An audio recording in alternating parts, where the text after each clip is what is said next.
Mysteries to Die For welcomes Karina Bartow back to the morgue. Today's story, Magnetically Ever After, is part of Karina's Undefeated Detective series, which follows deaf detective Minka Avery and her family. To catch up further on their antics, check out the series' 4 installments, available on Amazon and other online retailers. And look for further information on Karina. Check out her blog and her books at karinabartow.com.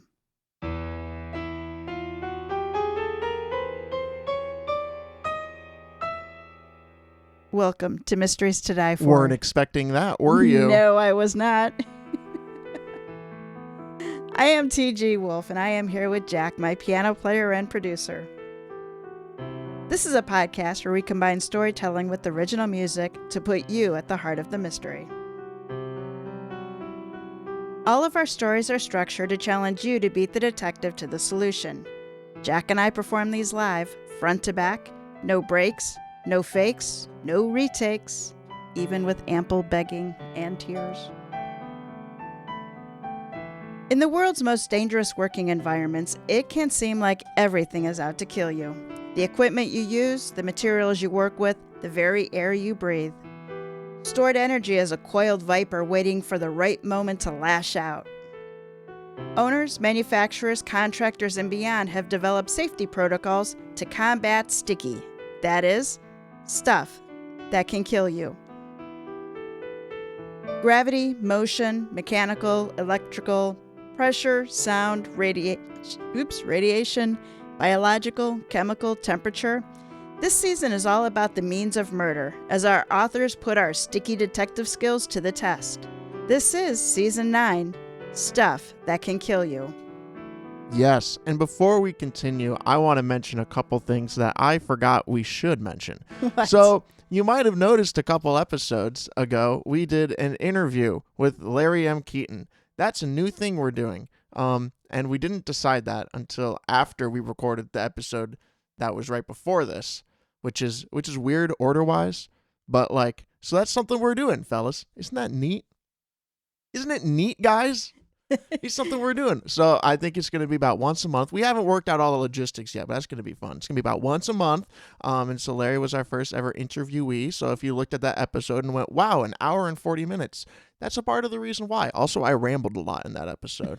It was a good episode. It was a fun one. But anyway, so that's something more you can look forward to as a part of your Mysteries to Die For experience. Yes, you're going to see more and more new things spinning out as Jack and I, as Jack's getting ready to graduate college and some mental time is freeing up, we're gonna be playing around a little bit. Yes, I'll let you know some changes right now.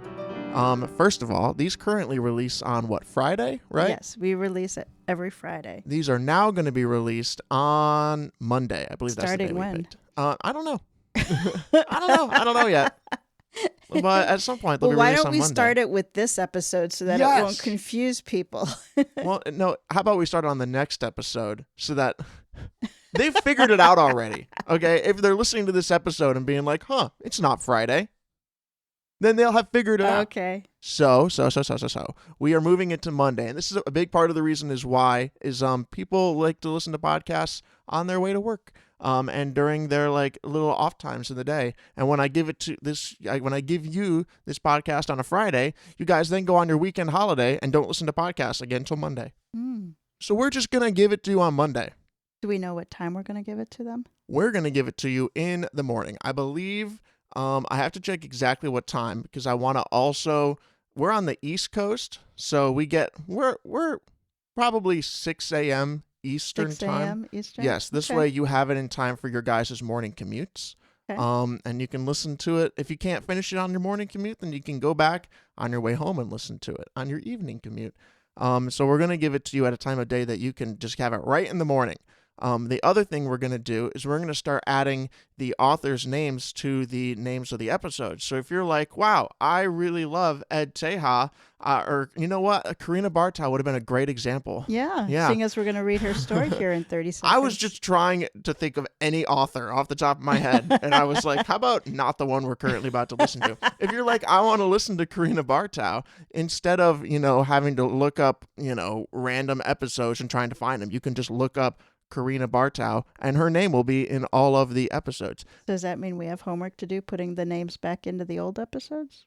We're only going to do this for season 9. I will go back into all of the episodes we've already released into season 9, and I'll change those. Okay. Season 8 and beforehand, if I get really motivated, maybe, guys, but don't expect me to. Okay. Okay. So going forward. But now that I think about it, I really should go into the past once and change it. It won't be that bad. We can do it together. Yeah, it won't be that bad at all. Especially seeing as the names are in the description. I only have to listen to the thing. I could just, yeah. Okay. We just decided this right now. That's how fresh this changes. It's how live this show is. Yes. It's how the heart is beating, fellas. The heart is beating. So we have some exciting new changes that hopefully will make your experience a bit better and will help us, have help more you. fun. Yeah. Okay, and with all of that breaking news, we're now ready for episode 9, where magnetic is our sticky means of death. This is Magnetically Ever After by Karina Bartow. All right. Have now, you picked an do you instrument? Think, no. What do you think a magnet sounds like? I was thinking this is set at a wedding. It's so not you even a should wedding. set it at a wedding. I feel like I've done organ too much I recently. thought you were going to pick accordion. Oh my gosh. It's not an Italian wedding, is it? No, it's not an Italian wedding. It's a Floridian wedding. Ooh. Maybe, what's a Florida, maybe a banjo. That's not even really Florida as much as it is just swamp. It's like an electric banjo. This doesn't sound like a banjo. Yeah, I put on synthesizers because I was like, this is probably, if I can get something that's nice and buzzy, that'll sound like when two magnets come together and it goes bzz, bzz. Well, then it also sounds like mosquitoes, and aren't there a lot of mosquitoes in Florida? Yes.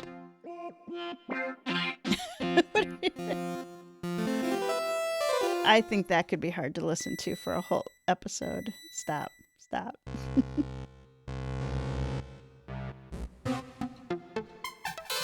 Don't you love it when I don't prepare? Let's look at some of strings. He rarely prepares. Hey. Yeah. At least that's true. His fingers don't. His mind might, but his fingers don't. Maybe it's not under. Maybe it's under like a type of guitar. Under the guitar setting.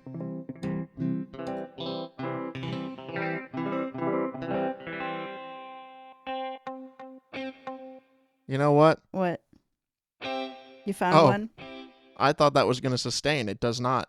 This is me holding the pedal down. Interesting. Do you like that? You just want me to pick one. I do.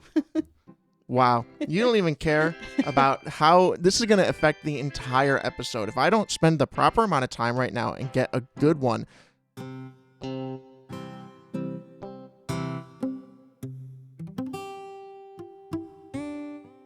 Well, that's so weird. Okay. You ready? I'm just going to pick a random one and we have to go with it. Here we go. Oh, no, we can't do that.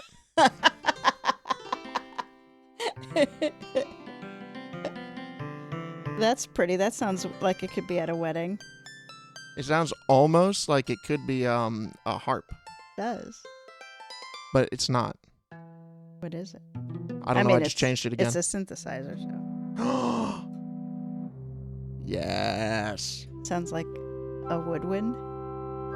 This one's called SHT SULNG.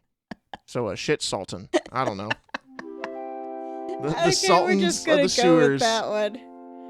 Are you ready, Jack? Ooh, I am. All right. Here comes the Momzilla. Wes and Minka Avery arrived at the Beachfront Hotel in Fort Myers, Florida, for the wedding of Minka's cousin Cassidy that weekend. Deep down, Minka was hoping a case would arise in Orlando, where she worked as a police detective, and they would be unable to attend the nuptials. Surprisingly, Cassidy asked her to be a bridesmaid, so she knew she'd better hold up her end, no matter how much it cost her. Cassidy was the last of her cousins to get married, but her delayed walk down the aisle probably had more to do with her mom, Minka's Aunt Dahlia, than her. Aunt Dahlia pushed everyone around, so Minka figured she did the same to any boyfriend Cassidy had. When it came to Cassidy, she elevated her daughter above everyone and didn't think anybody deserved her. If Minka looked forward to anything this weekend, it was meeting Cassidy's groom, Graham Sheffield, to discern the kind of man who earned Aunt Dahlia's approval, or didn't care about getting it at all. After Minka handled the check-in process, she returned to the carport where Wes was parked with their 8-year-old daughter Kayla and 1-year-old son Peyton. She took the kids up to the room while her husband parked in the lot closest to it. With many of the wedding guests staying at the same place, she encountered a number of relatives and acquaintances along the way, which tested the kids' patience after being cooped up in the car for the long drive. With Peyton especially fussy, she could already tell she was going to have her hands full. Both children lit up when they met up with Minka's mom, Joyce. Though Peyton squirmed to get out of his mother's arms, he extended them to his Grammy and basked in her embrace as she carried him to the elevator. Once inside, Minka felt free to quiz her mom on the family dynamics at play. "Has Aunt Dahlia fired anybody yet?" she asked. "No, but expected to get a briefing on all the activities scheduled for the whole weekend as soon as she hears you made it," Joyce replied. "She was freaking out that you'd be late for the rehearsal." "Which isn't for 3 hours," Minka muttered. Joyce chuckled, adding, "I reminded her of that, but she insisted that you need a personalized program to keep you on track." Minka glanced away from her children so that she could roll her eyes without setting a bad example. "I'm honored," she replied with a chagrin. The doors opened and there stood Dahlia, waiting their arrival. She outstretched her arms as usual and greeted Minka in a much louder volume than was necessary. "Hi, sweetheart! So nice of you to agree to be part of Cassidy's big day. You cut the timing a little close, but we realize you're a real big shot in Orlando," Dahlia patronized. "As Cassidy's mom, though, I expect her to be your top priority. Everyone else has let me down, even the wedding planner. I know I can count on you, though." Minka restrained her surliness from bubbling over, especially when Dahlia informed her that the beautician agreed to do her hair in a style that would conceal her cochlear implant. Minka thanked her through gritted teeth, and they parted ways. Once inside the room, Minka questioned, "Has Robin turned up yet?" "No, he told us he caught a bail jumper on his way and he had to make a detour to collect his bounty," Joyce reported. "He promises he'll be on time to walk you down the aisle." Minka put her hand to her heart, teasing, "My knight in wrinkled armor." Joyce shook her head and admitted, "I told them Wes would be more dependable than your brother, but Dahlia made this rule about blood relatives only. Poor Cassidy couldn't even have her best friend as her maid of honor." Now Minka figured out why she was included in the wedding party of a cousin who hadn't even attended hers. She just couldn't figure out why a grown woman would give her mother such authority. Joyce giggled and went on, "Dahlia may be regretting her family-only stance. Cousin Edie is still giving her the business about her habits of snatching jewelry from her locker when they were in high school." "Some grudges never die," Minka murmured. Wes knocked on the door, his hands too full to unlock it. Minka helped him cart the luggage and the kids' totes inside. She motioned to his t-shirt, which read "Limbo King," and asked her mom, "Do you want to retract the Mr. Dependable comment?" "I only took this long because I was trying to run into Dahlia to get her thoughts on my shirt," Wes retorted. "I just know she's gonna love it." Joyce hugged her son-in-law once his arms were free and left the family to get settled. They gave in to Kayla's request to go to the pool, which tuckered Peyton out enough to coerce him to take another nap before the rehearsal dinner. Wes stayed with them during the actual rehearsal, while Kayla wanted to watch the proceedings in the hotel's banquet room where the ceremony would take place. When it began, Robin had yet to show, but due to Dahlia's many complaints about the position of everything, he managed to sneak in before they were allowed to practice the procession. Shocked his absence never sent her aunt spiraling, Minka questioned her brother. "How did you avoid a rebuke for being late?" Robin shrugged, claiming, "I'm lovable." She stuck out her tongue in jest and observed Cassidy. Even if she disapproved of her cousin letting Dahlia control her, she admired her cool composure. Beaming at Graham, she didn't let any of her mom's nitpicking frazzle her. Dahlia hired the photographers to come to the rehearsal, but it was clear that she wanted to micromanage them more than they would then. But it was clear she wanted to micromanage them more than to have them capture the event. The wedding planner was there too, but she sat off to the side, subdued, and Minka inferred that she was fully aware of Dahlia's opinion of her. She leveled a scowl at the mother of the bride when Dahlia started criticizing the way she arranged the seats and decorations. "Why would you tie the bows so low on the floor, Serenity?" Dahlia protested in front of everyone. "They'll be stepped on." Cassidy defended the wedding planner. "Mom, they're always like that." "Cassidy, this shouldn't weigh on you," Dahlia told her. "Just because you two are good friends doesn't mean she can give you sloppy work, especially with what she charges." Clearly frustrated, Serenity adjusted the bows in front as the bridal party began their march, only to be halted again by Dahlia changing the shutterbug's positions. She employed Kayla as a prop to illustrate her points. Minka swallowed down her instinct to protect her child from the woman's incessant picking. Another instinct took over when her aunt's power struggle reached a sudden end. Dahlia exclaimed, "When did it get so hot in here?" She clutched her chest and latched onto her necklace, breaking it apart, and as the strands of beads tumbled to the floor, so did she. Oh, thank God. Gotta like having a body in the first chapter. Well, first of all, that is always so pleasant. Sometimes some of these stories are like, I'm halfway through. I'm sure. The thing is oftentimes you don't even know what you're looking for before a body shows up. That is true. So many times you're like, I have to keep track of everything, but I have no idea what is important because I don't know what's relevant yet.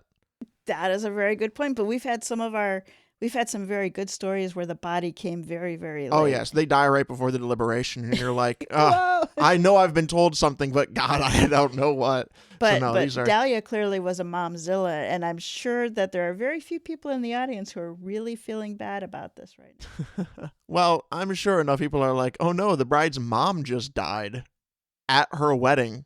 Oh, yeah, that's going to leave a mark. It's going to leave a mark. Poor woman. Oh, my gosh. Poor Cassidy. Poor Cassidy. And right. She seems to clearly not hate the woman if she's, able to put a lot of her, Yeah. She doesn't seem crazy bothered, no, as they mentioned. She's grown up with it. Like, this is just mom. Or she had a plan, and she knew she'd shut up enough. She'd shut up soon enough. Anyway, all right, let's keep running. Okay. Roses are red, dahlias are dead. That's really awesome. Cassidy rushed over to her mother and cried, "Mom! Mom!" Minka followed her, torn between springing into action to help her aunt and protecting her daughter from having another front row seat to a sudden demise. She raced to Kayla's side and pulled her toward her. Dahlia's husband, Theo, hurried back inside, having taken a call during the many delays. He put his finger on her wrist to check for a pulse, and alarm washed over his face. "Does anyone have medical training?" Theo yelled. "Lauren's an RN," Cassidy announced and told her fiancé, "Call her now." Graham strode away, and feeling obliged as a public servant, Minka stepped closer to her. She turned back toward Robin and motioned for him to take Kayla before she knelt down to Dahlia and checked her for a pulse in the neck. Getting nothing, she understood her uncle's distress. She started chest compressions, but didn't have any positive results. Sobbing, Cassidy asked her dad, "Shouldn't her implanted defibrillator kicked in?" Minka didn't say anything, but she agreed with Cassidy's confusion. Having encountered another victim who had an ICD implanted in him, she witnessed the way his body jerked as the device tried to resuscitate him.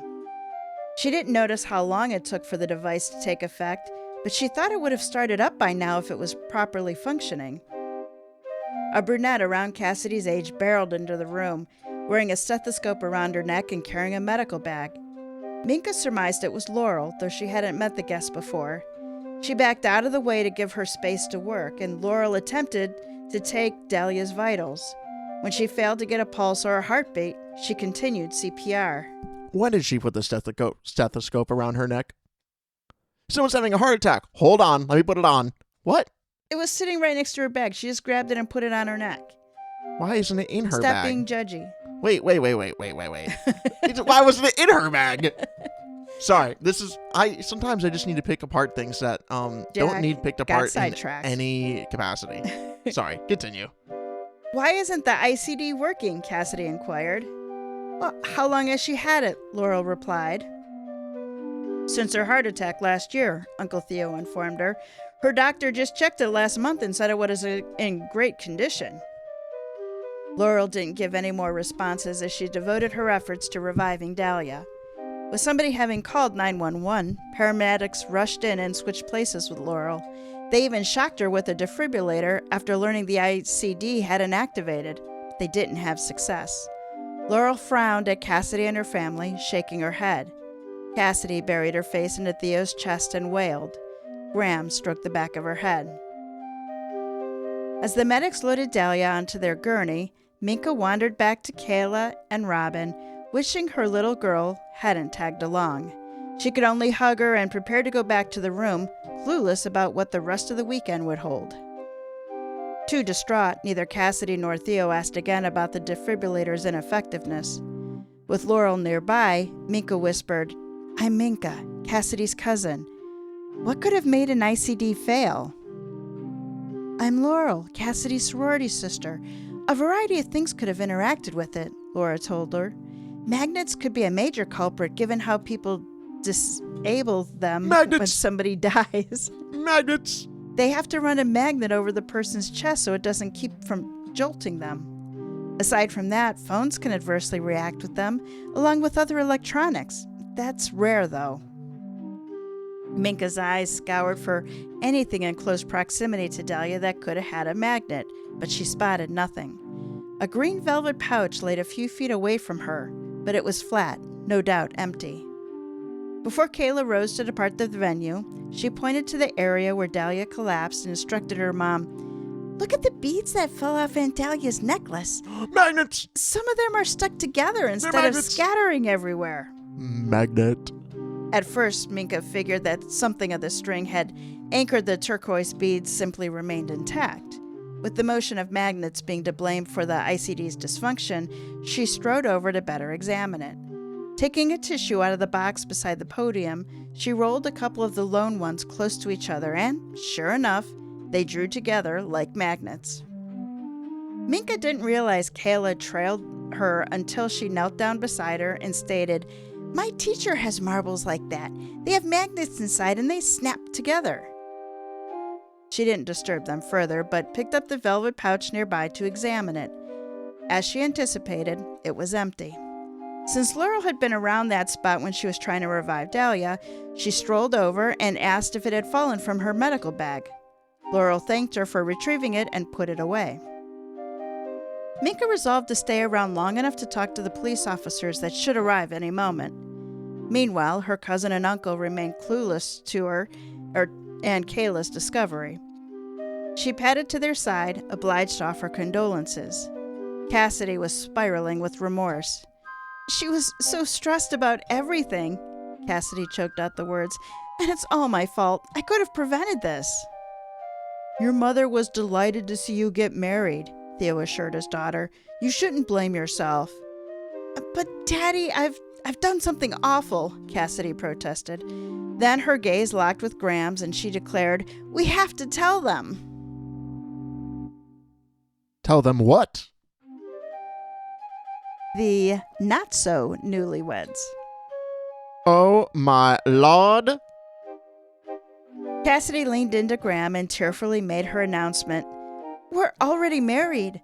2 months ago, we had a secret ceremony with our friends. One of Graham's fraternity brothers was ordained online, and he officiated it." I'm ordained online. Ladies and gentlemen, if you would like to get married right now, no, for $999.99, I will come to your wedding. And a very own Mysteries to Die For official will marry you. Stop. One of Graham's fraternity brothers was ordained online, and he officiated it. I was able to have Laurel as... I forgot what voice I'm talking in. You messed me up. Let's start that again. Cassidy leaned into Graham and tearfully made her announcement. We're already married. 2 months ago, we had a secret ceremony with our friends. One of Graham's fraternity brothers was ordained online and he officiated it. I was able to have Laurel as my maid of honor and everything else the way I wanted it. I'm so sorry, Dad, but I knew Mom wouldn't let me have any of it. And I wanted to accommodate her while I could still enjoy my big day. Now, I wish I just admitted to her that so she didn't have to have all of this stress. Her father consoled her, assuring her that this wasn't her fault, and Laurel embraced her too. Minka hated to break up the somber bonding moment, but time was getting away from her. Excuse me, guys, she said. I don't mean to sound insensitive or anything, but do any of you know where Aunt Dahlia bought this necklace?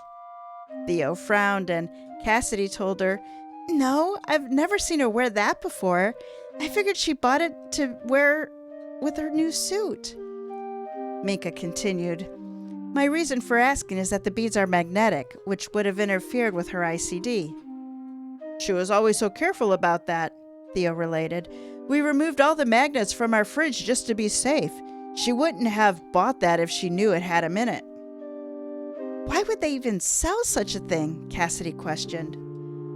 Well, the homeopathic crowd believes they have special healing powers, Laurel replied. Most people wear the bracelets, but I've seen it in other jewelry too. They surely would have advertised it that way, unless she purchased it used. Mom doesn't purchase anything used, Cassidy refuted. After everything calms down, I'll look through her online orders, Theo stated. I might just make a call to my lawyer if it isn't listed as a magnet. The allusion to his deep pockets as a financial investor invited the wedding planning over. Sorry, let's try that again. The allusion to his deep pockets as a financial investor invited the wedding planner over, who was quick to offer, I'm so sorry for your loss, guys. I hate to address this right away, but remember that my family runs the Stockman Funeral Home across town. Of course, I can help you plan any reception or celebration of life, too. Cassidy and Theo hugged her, not seeming to deem it tactless and opportunistic like Minka did. She and Kayla returned to the row where Robin sat, and Kayla patted her mom's arm to get her attention. Woman, not the time. My lord, just stick around till later. I saw someone else wearing that necklace earlier, Kayla claimed. Was it someone at the rehearsal? Minka posed. No, a lady at the pool had it when we were swimming, Kayla attested. She was around Grammy's age but had longer black hair and had a big mole on her arm. Robin recognized the description, saying, Cousin Edie's here? All at once, Minka recalled Mom's remark about Edie harping on Dahlia's sticky-fingered past and wondered if history had repeated itself. The police entered the room and began to take witness statements. Cassidy acknowledged Minka was a detective and discerned the necklace had magnets in it, but the officers didn't appear very interested in her insights. They shared Cassidy and Theo's conclusion that it was a tragic accident. They didn't even call out detectives and told Theo it would be his decision whether or not to do an autopsy. Their lackluster response disappointed Minka, but she could relate, remembering how she felt when she was young and dispatched to seemingly accidental deaths. By all appearances, this was simply an older woman with a history of heart problems who had made a bad choice in accessories. But was it a choice she made of her own, or one forced on her by a vengeful relative? Forced on her. Minka didn't want to raise undue suspicion on a family member, but the investigator in her couldn't reconcile letting anybody get away with murder. As she exited the potential crime scene, she contemplated her options. When a crowd of concerned relatives awaited in the adjacent hall, she scanned the faces in search of Edie, but didn't spot her. Her gaze landed on her mom, and she weaved herself and Kayla through everyone to meet up with her. Her mom's eyes filled with tears, and she asked about her sister-in-law. Is it true? Minka nodded and hugged her along with Kayla. With too many curious ears around them, she didn't delve into the necklace or her misgivings, but in sign language, Minka inquired, "Have you seen Cousin Edie around?" Joyce signed back. "No, she left an hour ago." "Where did she go?" Minka asked aloud.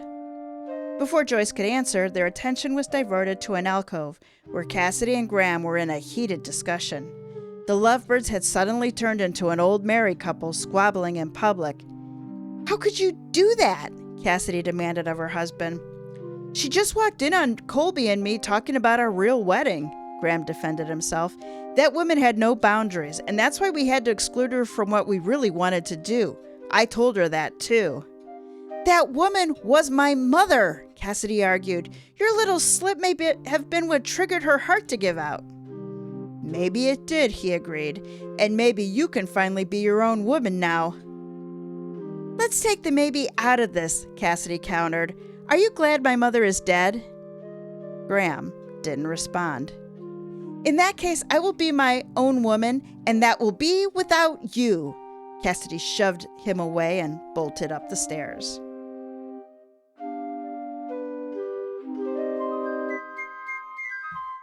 You know, moms get a bad rap. They just get a bad rap. Some of them are crazy, but I think it's not because they're moms. It's just because they're people. I think it's because they had children and the children drove them crazy. They were probably perfectly sane before children. Hey, what's going on here? What's going on here? Especially boys. I feel targeted. Hey, I felt targeted. What do you mean? Oh, I guess I did say. For a moment, he forgot I was his mother and thought I was just his co-creator. I said moms get a bad rap, and it wasn't because she's a mom. It's just because she was crazy in general. It's just her as a person. I was trying to be. What?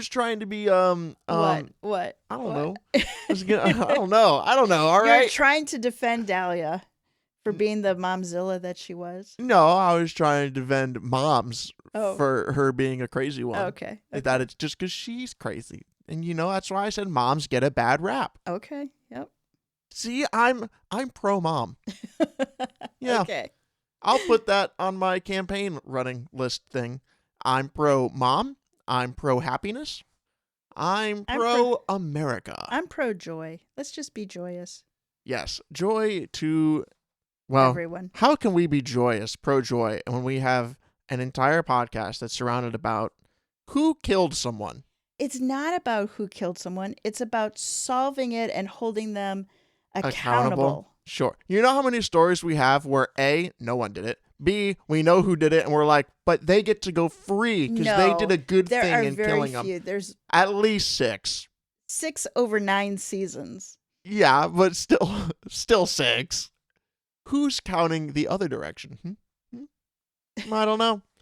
I don't think anyone is. Lots. We have lots of captured criminals. Captured fake criminals. But real deaths. Real emotion. I don't know. Karma doesn't RSVP.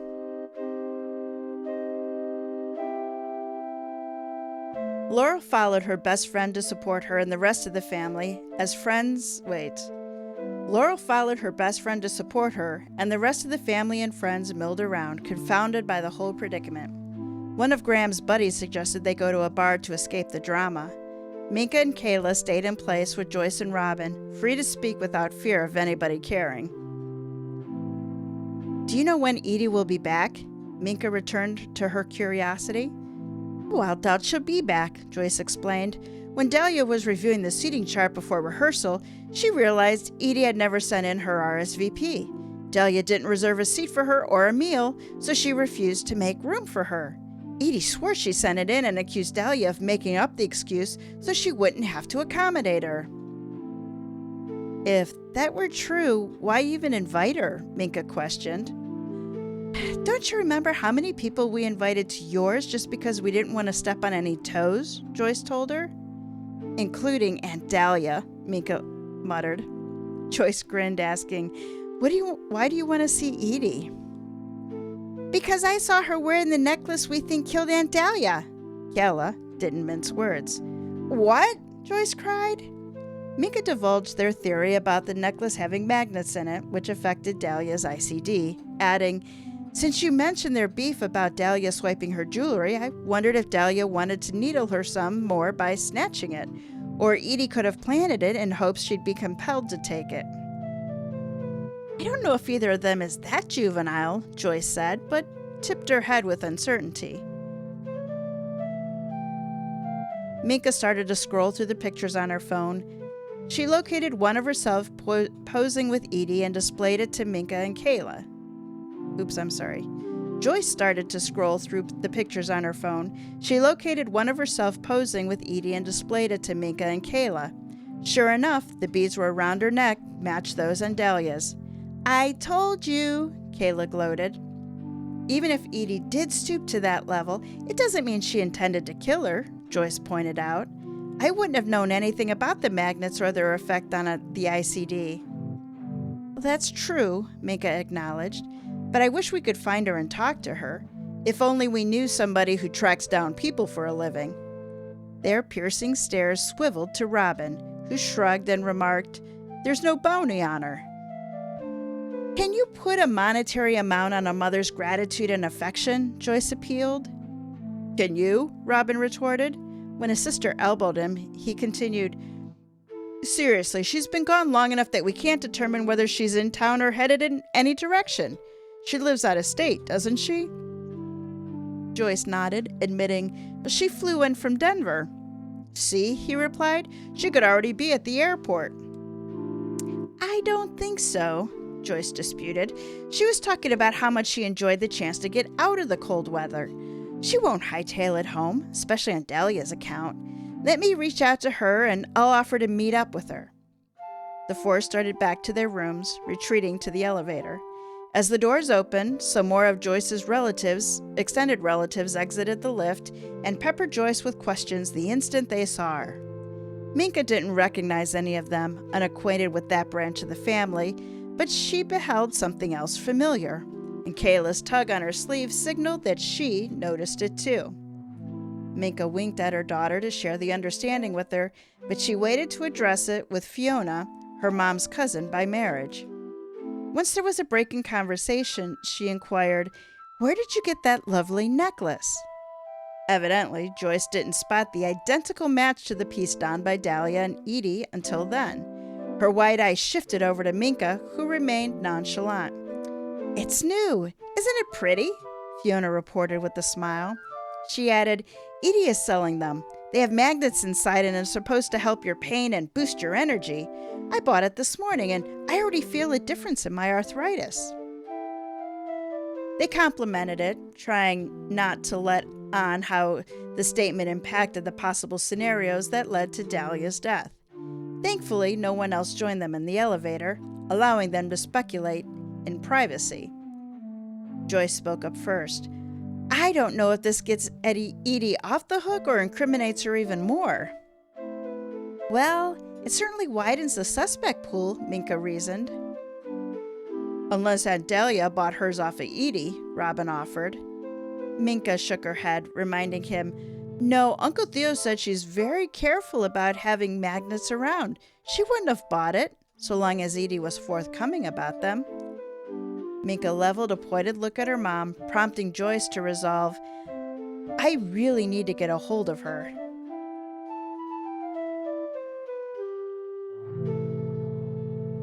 I got some nice churchy music going on here. Well, it is a wedding. Except for those chords. But yeah. Interesting. So she's just selling them. I think if she was going out of her way to kill this woman, she wouldn't just go sell them around to everybody, So this adds a new layer. You don't think that gives it a hide in plain sight type thing? It does. But at the same time, you know that there is not the situation of, Eddie. What's her name? Edie? Edie. I keep wanting to say Edith. Is that her full name? I don't know. I don't have her full name. I don't know. I just keep imagining Edith. Edie. Edie. Whatever. You know what? Let's keep reading. I don't know what I'm talking about. Thinking inside the box. With her mom and Robin on the hunt for Edie, Minka returned to her room with Kayla, both to check on Wes and Peyton, as well as to update Wes on the debacle. Funnily enough, Peyton was now awake and calmly playing with his toy train that they had packed for him, while his father slumbered on the bed. She picked up her little boy to change his diaper, but a frantic knock on the door interrupted her and woke up Wes. She kept hold of Peyton as she answered it. With a tear-streaked face, Cassidy stood behind it and asked to come inside. When Minka granted her entry, Cassidy launched into a hysterical narrative. "I went into my parents' suite and I found a note on the dresser. My dad didn't see it until now, but I think my mom did. It was written to her." She handed Minka a paper which read, "To the beautiful M.O.B. Though it's your daughter's big day, you're sure to attract attention with this around your neck." "I'm assuming M.O.B. stands for Mother of the Bride." No, the mob. Minka said, withholding her other thought that her aunt could be compared to a one-person mob. Yeah. Cassidy bobbed her head up and down, and Minka reread the note. The phrase, "attract attention," jumped out to her as she mused over the possibility of it being a nod to the magnetic weapon. Cassidy halted her theorizing as she went on. "But there's more. In the honeymoon suite, there's a necklace box in Graham's suitcase. I figured it might be a gift for me, and I tried to take a peek this morning. When I opened it, though, it was empty. At the time, I guessed he wrapped it or something, but because of his behavior downstairs, well, now I wonder." She didn't have to complete the sentence for Minka to register her point. Minka embraced her cousin, expressing her sympathies again, and urged her to get some rest while she talked to the groom. Having a feeling he would still be in the bar, she didn't have to consult Robin on tracking him. "When's the rehearsal dinner?" Oblivious Wes asked with a yawn. Minka pivoted to explain everything that had ensued during his nap, but Kayla told her, "I'll catch him up." Minka gave her daughter a thumbs up and set out for the bar. She didn't have to search very hard for Graham, who was on the karaoke stage, belting out an absolutely horrible rendition of "When a Man Loves a Woman." His song choice reminded Minka of his remarks to Cassidy about Dahlia's death, allowing her to be her own woman, and she considered whether or not his ballad was an admission of sorts. With every drunken note that rang out of his mouth, however, she surmised that he was too hammered for such logic. After the song ended, he waited for a round of applause that never came, then stumbled back to a seat beside the friend who suggested they go for drinks. Minka approached them, pondering her strategy. Confronting drunks was nothing new for her, but she was used to having a badge, not to mention a pair of handcuffs, to get them to cooperate. Taking the stool next to him, she introduced herself. "Graham, I'm Cassidy's cousin, Minka. I'm sorry we didn't get to meet earlier." "Oh, yeah, she's mentioned you before," he admitted. "She admires you, even though she didn't want you in our wedding. But you know, Crazy Dahlia." He made the crazy gesture, making circles with his finger by his head. Minka ignored the jab to her ego and retained her focus, commenting, "Aunt Dahlia could be hard to handle. Did you get along with her?" He snickered and ordered another shot of whiskey before he answered, "The way I dealt with Dahlia Graves is the same way you prepare for an airplane crash. Brace for impact and pray to go unconscious before the landing." Minka restrained her urge to laugh, able to relate to the metaphor. She maintained a casual vibe as she questioned him. "Was today the first time you ever stood up to her?" He downed his drink and confirmed, "Pretty much. It was probably because I already had a couple of rounds in me when she butted into my private conversation. To get through this weekend, though, I needed all the liquid courage my liver could tolerate." Minka debated if she could get a coherent confession out of him, and if so, she weighed out if it'd be even convincing to a detective, much less a jury. Regardless, she tested him. "What did you buy Cassidy for the wedding?" "A diamond necklace," he said. "I had it in my pocket to give to her at dinner, but after she dumped me, I threw it into the ocean." Aw, I could have given it to me. I would have taken it. Brandon, what's his name? Graham. I was pretty close, actually. Guys, Close in me and sound. names, I'm so bad with them. I get their faces in my head, and then that's what I call them by. They're by that guy's look, you know? Pyramids are a girl's best friend. I would love for you to explain this one, Karina. When Edie didn't answer Joyce's call, Joyce asked Robin to help her send her text, claiming she wanted to buy a necklace before Edie left town. Edie replied quickly saying that she could meet her at the new hotel once the wedding was over. Wanting to resolve this before then, Joyce told her cousin she'd meet her after dinner, ready for a break from the wedding crowd. "You mean a break from Dahlia? Call it like it is, cuz," Edie's reply read. Joyce started to correct her, but Robin took the phone away, telling her, "It's better if we keep her in the dark. That way we can catch her off guard about the deaths." I think that's unethical. I'm pretty sure my wife is an ethic person, a social worker. Pretty sure it's unethical. She understood his point, but hated to be dishonest. She raised her children to always tell the truth. Yes. But her son didn't take to the training as much as she hoped. Oh. Daunted by the imminent meeting with Edie, Joyce looked to confer with Minka in her room, but Wes informed her, and Robin, that she was downstairs at the bar. Robin complained, "We're trying to crack a case which she concocted to begin with while she's at the bar." "Relax," his mother admonished. "I'm sure she has a good reason to be there." They headed downstairs and ran into Minka as she exited the bar. Joyce updated her on her progress with Edie, including the fact that Edie seemed clueless about Dahlia's passing. Minka agreed that she should go see her as soon as possible and instructed Robin to accompany her in case Edie turned hostile. "She's not violent, Minka," Joyce protested. "We don't know that, Mom," her daughter countered. Before she could remind Minka that she and Edie had known each other their whole lives, Robin jumped in and questioned, "Why can't Dad go with her?" "Because Dad isn't as lovable as you are," Minka fired back at him, raising her eyebrow. "Before you reveal Dahlia's heart attack, do your best to find out if she purchased the necklace. If she didn't, try to casually learn who did, particularly Graham."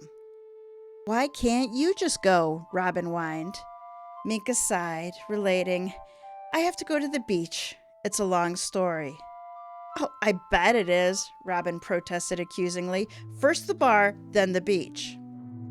Joyce hushed her son before the siblings devolved into the childless bickering, unable to believe that they'd never grown out of it.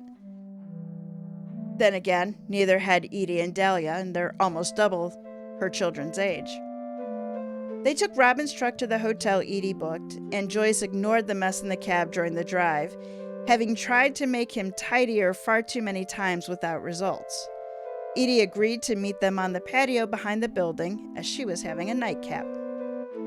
To Joyce's alarm, Robin retrieved his taser gun from the back seat, his tool for bounty hunts and one of the many elements that bothered her about his career choice.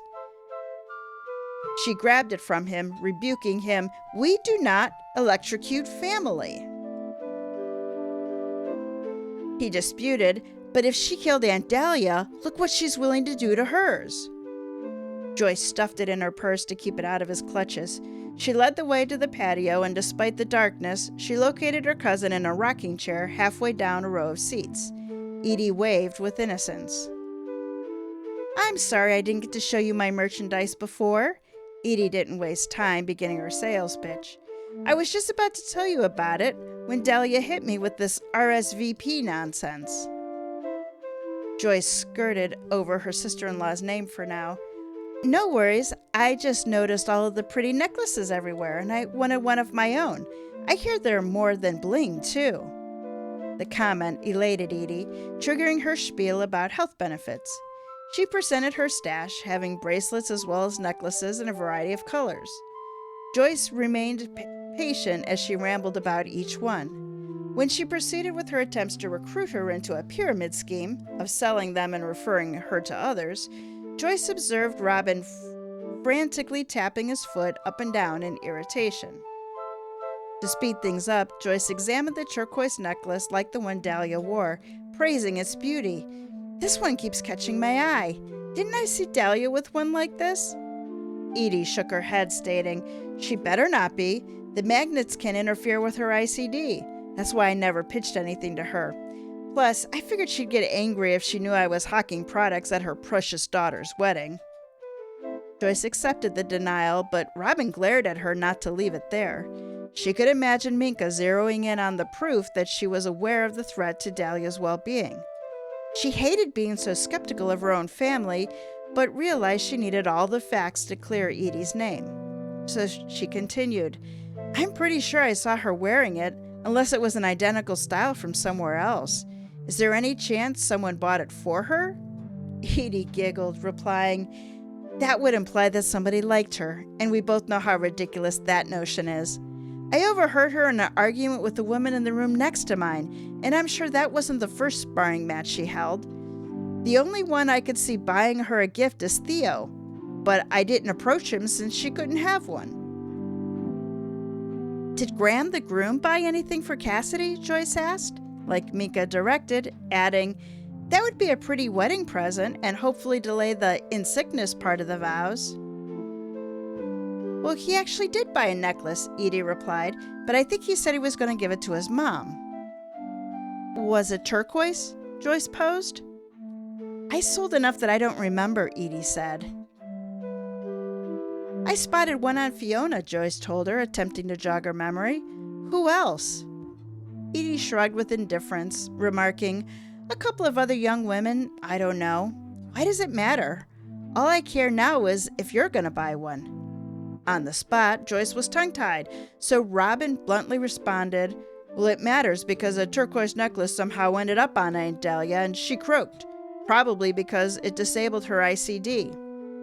Edie gasped, inquiring, "Well, why didn't you say that from the start? That's awful news. I would have stopped anyone from giving her one, even if it cost me a sale." Joyce treaded carefully, patting her hand as she expressed, "I hated to make you feel guilty. We're just trying to figure out what happened." Edie's expression was solemn until she had to mention, "Not to speak ill of the dead, but we know from experience that Dahlia doesn't have to buy or be gifted something for it to land in her jewelry box." Joyce played along as much as she didn't enjoy it, asking, "Was your inventory ever in a place she could have easily accessed it?" "Oh, yes," Edie confirmed right away. My case with everything in it was always with me at my side, and we spoke on a couple different occasions. Her sticky little fingers could have swiped something when my attention was elsewhere. Karma can be crafty." Joyce's stomach clenched over the glint of delight in Edie's eyes.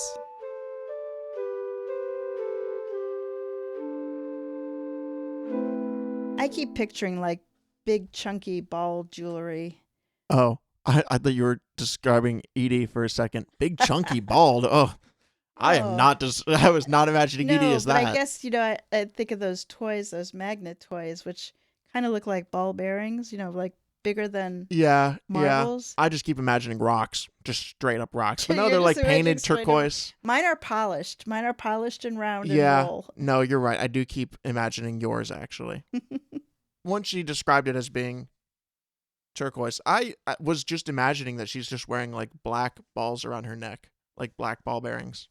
Yeah, I guess they're turquoise ball bearings. Yeah, until she said they were turquoise, which I'm sure they said earlier and I just wasn't paying attention. Like I missed that word. I think there's been a couple different colors, but the turquoise is definitely the one that's popped up the in most. question. Yeah. The bonds of matrimony. And the bonds of he did it. Who? The Graham.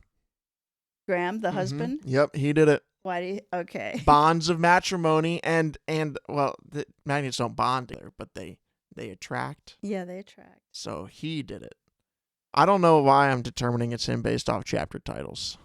That doesn't seem like a efficient way to do it. 2 more chapters to go. I feel like I haven't been able to. Normally at this point, I can convince myself it's one person, even if I'm completely wrong. And I feel like I can't do that with this one. Interesting. Very interesting. I've convinced myself multiple times that she did just take it. All right, let's go. The bonds of matrimony. Matrimony. After half an hour of pacing the beach in search of the diamond necklace Graham supposedly bought Cassidy, Minka gave up. Even when she began the rescue mission, she figured it'd be a long shot, but had to try. She'd gone as far as employing a metal detector she borrowed from a man in case the necklace was close to the shore. Whether Graham was a murderer or not, he'd owed his bride a new wedding present.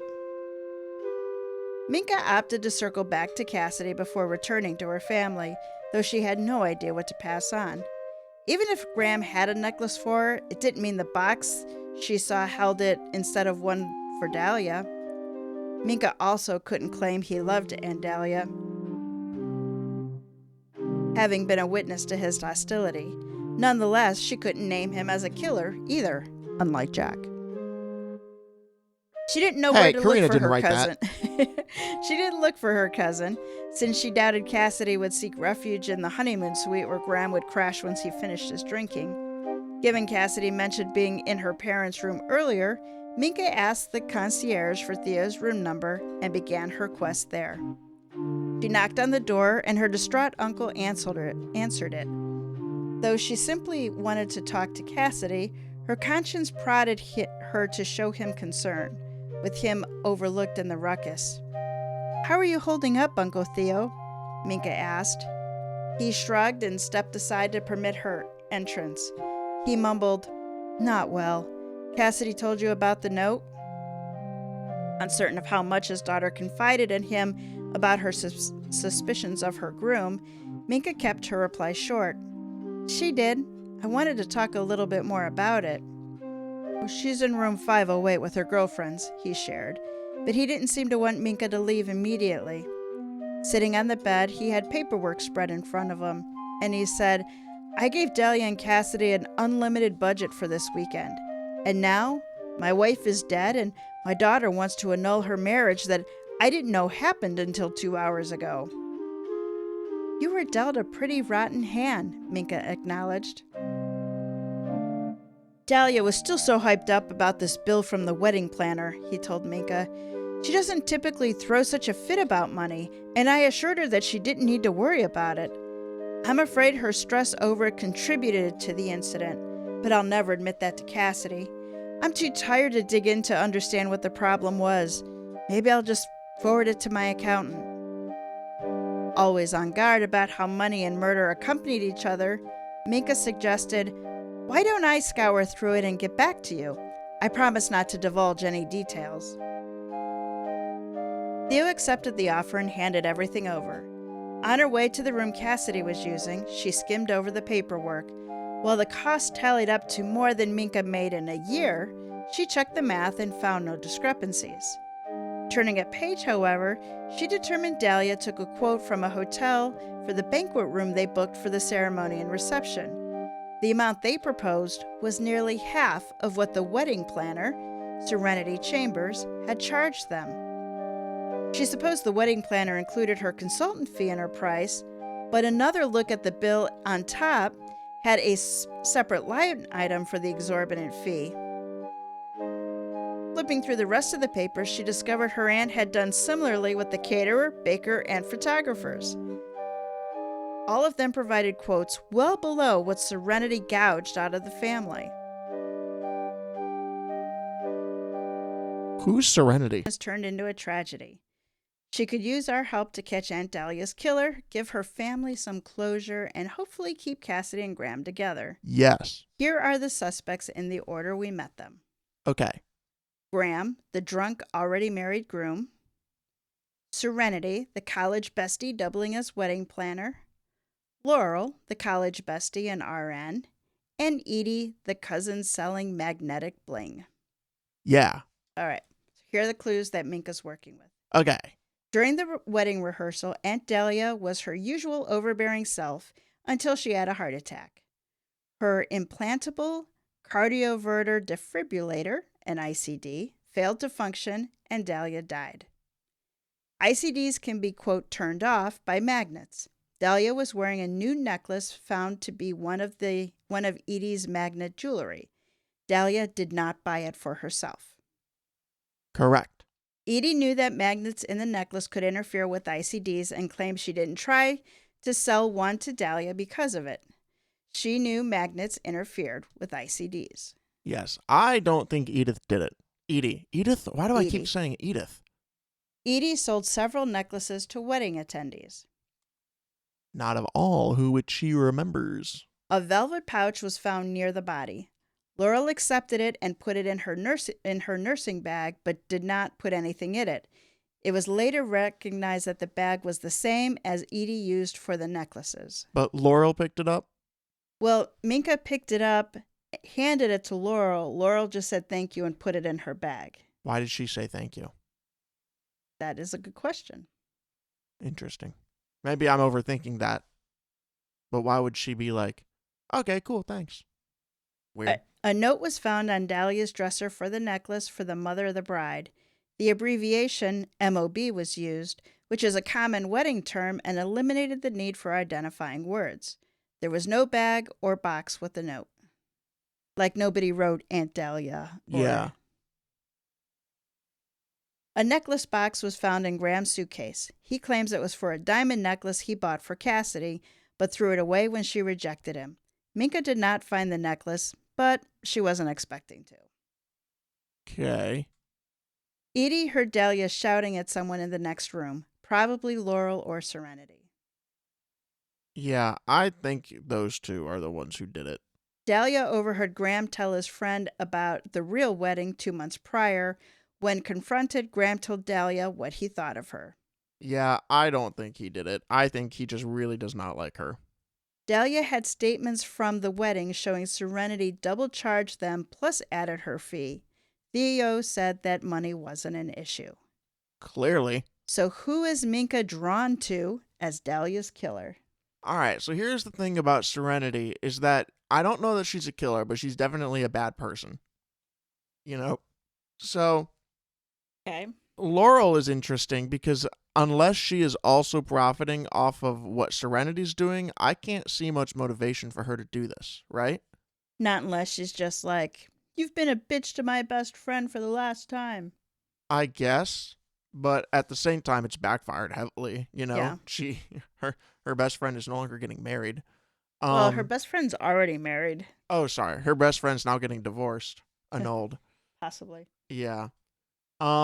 I don't think it's Graham. Graham just doesn't feel like the right person. They're all like, oh, he's an alcoholic, but it's also not something he's been hiding. He told us that he had to put a few in him before going out on that day. Like, we already knew that, you know? I think we all could relate that if we had to deal with a Dahlia. My lordy. Yeah. Of course, there is still something problematic about being a little drunk at your own wedding. Even if it's your second wedding, being a drunk in front of all your family. I don't think he did it. As well as, well, he did buy one though, didn't he? He did buy one, and he claimed he was going to give it to his mother. And does she have one? Did we ever find out? That was not part of the story. Don't know. So that never got fact checked. Correct. If that got to her. Correct. Not fact checked. Do you remember who at the very beginning of the story had the thing and said, "Oh, Edith is selling them"? Kayla saw Edie with it on and said that Kayla saw Edie with it at the pool. Okay. I vaguely remember and then there being... it was somebody in the elevator, Fiona. There was a cousin in the elevator who had one too. It was just a random person? Okay. But she was random enough to have a name, and it was Fiona. It was Fiona. Okay. Graham, you said? It's not Graham, it's not Edie. Coloring them red. I'm also not fully writing off that Dahlia just stole one. I do not have that as an option, so you can write that off. I can write it off? Yes. Okay. Yeah. I think it's Laurel or Serenity. The biggest issue I have with Laurel is I can't see motivation in any capacity. Okay. And the biggest issue I have with Serenity is that she is a cash cow. And maybe she wants more money by getting them to do this whole thing. Maybe she is just so incredibly selfish, but she also feels incredibly obvious, you know?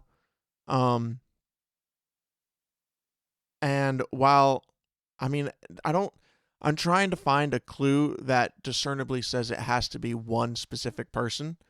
And I can't seem to quite figure that. So I'm going to say, honestly, I keep feeling like it's both Serenity and Laurel because they seem very close, very in on it. I don't think it's both of them because I don't think that's an option. So I'm just going to go with Serenity. Okay. Solely. Coloring Serenity green. Yeah, just because she wants more of a Papa's money, well, her friend's Papa's money. Okay. But yeah, I'm not fully convinced that it's her. So, all right, let's find out how wrong I am. The bouquet toss of blame.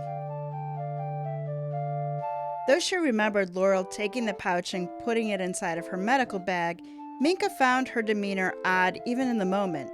She didn't confirm that it was hers, and she never placed any equipment inside of it. No, it was Laurel. Gosh darn it. I forgot. Nah, stupid Serenity Jack. would have been in the Stupid same Jack. area for some of the proceedings, and in light of how close the women were, Laurel could have accepted it on her behalf, especially if it realized what it could implicate.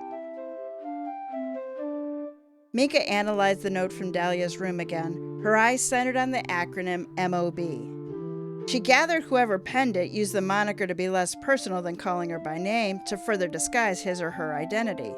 Still, she couldn't imagine a groom, in an inebriated state no less, coming up with it, or even her older cousin.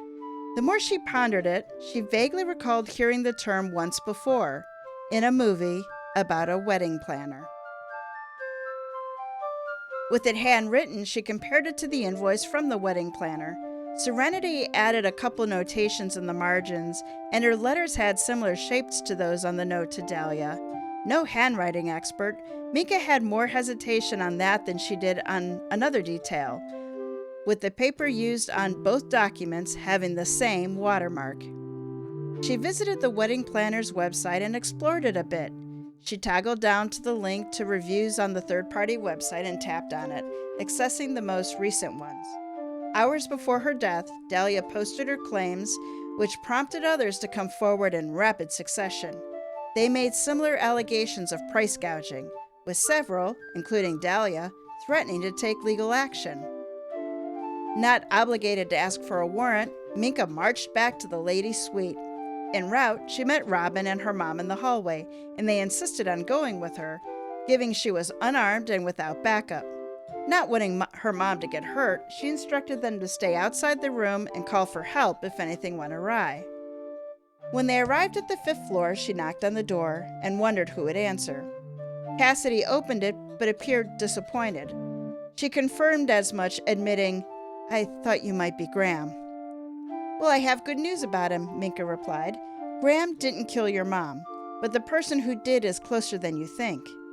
She drew out the pouch that held her mom's necklace. The necklace wouldn't have come in a box, but in a pouch like this. I spotted one in proximity of your mom and assumed it belonged to Laurel. When I offered it to her, she didn't deny that it was hers and put it back in her medical bag. "Didn't you buy a necklace for yourself?" Serenity asked her friend. "Yes, I have it right here," Laurel attested, picking up a pouch from her nightstand and displaying the turquoise necklace inside. "Why was it empty downstairs when you weren't wearing it?" Minka quizzed. Laurel stammered before responding, "I didn't realize it wasn't mine. I still had it in my pocket, so I thought it might have dropped out. It could have been anyone's, though. The lady selling them had a lot of takers." "True enough," Minka conceded and turned to Serenity. "Did you buy one, Serenity?"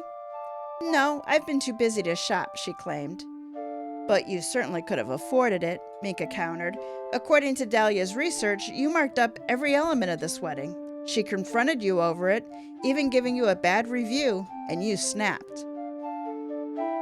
Cassidy pivoted to her and cried, "You told me you were getting us discounted rates." "What did it matter?" Serenity reasoned. "You guys are loaded, and you know how difficult your mom was on every decision we tried to make. I deserved a little extra." "And I was going to give it to you," Cassidy informed. "I wanted to tip you after everything was settled down. I guess I won't, now that you extorted it from us." "I'll admit I took it too far," Serenity acknowledged, "but it doesn't make me a killer." "But this suggests as much," Minka declared. She put the note to Dahlia side by side with the invoice and accused, "Don't the handwriting and the paper match up nicely?" Serenity distanced herself from her friends, proclaiming, "Laurel's the one who mentioned how the magnets could counteract her ICD." "I didn't think you would actually try it," Laurel barked at her. "I didn't expect her to have a heart attack right away," Serenity exclaimed. Serenity raced across the room and shoved Minka out of the way to try to make her escape. Minka sprinted for her and anticipated Robin to lunge at her. Before he had the chance, Her mom produced the taser gun and stunned Serenity, making her drop to the floor. "You hypocrite!" Robin charged their mother. "You forbade me from doing that." "She isn't family, dear," Joyce retorted. The end. Okay, I really underestimated myself. I'm just too good at this, guys. You really understand. So the interesting thing is that the heart attack itself was natural. It was natural, which is kind of interesting. Yeah. That just did happen. She really did have a heart attack from all the stress. The one thing that I found funny at the time that I didn't mention was Cassidy was blaming herself, being like, "Oh, if we had only told her we'd only gotten married, she wouldn't have been this stressed." And my immediate thought was, if she got this stressed just at planning the wedding, she would have had a heart attack the second you told her you were already married. That was my immediate thought, was like, she'd be dead. But she would have lived. She would have had the defibrillator. Yeah.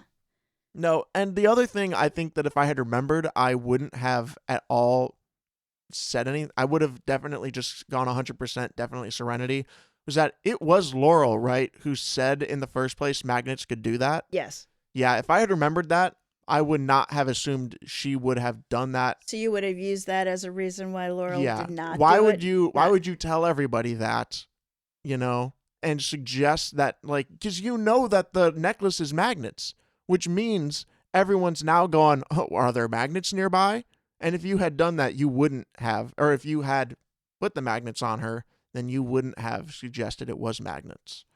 So that's a clue that if I had remembered, I don't think I would have gone with Laurel. I wouldn't have suspected her ever in the first place. The thing is Serenity had so much control over this. Like, she price gouged them. Like, I don't know. Yeah, it's kind of like, did she need to do it? No, she seems upset that she got another bad review, despite the fact that she already has a ton. She already has a lot of people who are saying, "This bitch is overcharging me." Well, it sounded like the others started saying she overcharged once. Dahlia posted it. So Dahlia was kind of the first domino. Yeah, but Dahlia posted that before she. So I don't know if it was a little bit of a revenge killing. It seemed like a revenge of, this woman is, and she's also just bitchy. Yeah, and also it's not like she was trying to kill her for any particular reason or any Right. particular moment, because she didn't expect her to die at any time. She was just like, one day this will work. And even then, it's not a guarantee. Maybe she'll have a heart attack while she's not wearing this necklace. Well, you think about it. If she'd have had a heart attack a week later or a month later, it never would have been tied back to Serenity. Exactly. Plus, there's no guarantee she would have been wearing that thing. Really, what this is she died on coincidence. But they said that they used the magnets to turn it off. So I guess she wouldn't have had to been wearing the necklace. Oh, would it not have turned back on? I don't know. I don't know about that either. But no, this was definitely, I think if it did turn back on, not that this woman knew that, this was definitely less of a, I want to kill this woman, and more of a, screw you, I'm going to just hurt you. Okay. Yeah. Yep. And I so agree. this is not nearly as, it's malicious, but not nearly as, manslaughtery as I initially imagined it, as probably a lot of us initially imagined it. So yeah, very good. I liked that. I liked that take on it. Oh. Let me introduce you to our friend, Karina Bartow. Karina hails from Northern Ohio. She was born with cerebral palsy, and she's never allowed her disability to define her. Rather, she uses her experiences to breathe life into characters who have physical limitations, but like her, are determined not to let them stand in the way of the life they want. Her works include the 4 installments of the Undefeated Detective series, and that is spelled UNDE and then parenthesis A, so it's like undefeated. You'll have to see it. When you see it, you'll understand it. As well as Forgetting My Way Back to You, Wrong Line, Right Connection, and Undeveloped Memories. She may only type with one hand, but she writes with her whole heart. Find her on the web at karinabartow.com and on Facebook at Karina Bartow Author and Instagram at karina.bartow. That's BARTOW. And that wraps up this episode of Mysteries to Die For. Support our show by subscribing, telling a mystery lover about us, and giving us a 5-star review. Check out our website, m2d4podcast.com, for links to this season's authors. That leads you to their web pages as well as any of the other episodes they've written for Mysteries to Die For. Mysteries to Die For is hosted by me, TG Wolff, and him, Jack Wolff. Magnetically Ever After was written by Karina Bartow.